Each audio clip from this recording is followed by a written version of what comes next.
Lajos Skukálek. Výtvarník Lajos Skukálek sa narodil 6. septembra 1957 v Komárne. Študoval u akademických maliarov Petra Meštera a Roberta Almášiho. Je členom Slovenskej výtvarnej únie a Zväzu maďarských výtvarných umelcov na Slovensku. Venuje sa najmä maľbe, ilustroval viacero kníh, jeho diela sú zastúpené v zbierkach Podunajského múzea v Komárne, v Žilinskej a Trnavskej galérii. Okrem výstav po celom Slovensku mal viacero výstav v zahraničí, napríklad vo Viedni, Budapešti, v Mníchove, Freiburgu či vo Vancouveri. Od tej doby, že sám so sebou sa poznáme, od tej doby ja malujem, takže mal som asi 4 roky. A od tej doby viem, že čo chcem. Ja chcem len malovať, kresliť, lebo vtedy som nemal na nič iný talent. Asi preto som s tým začínal. A od tej doby robím.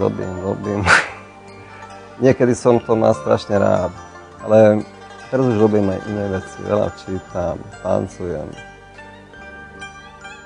cestujem. Nielen tam mám. Ale vždy sa vraciam k tomu. To je ako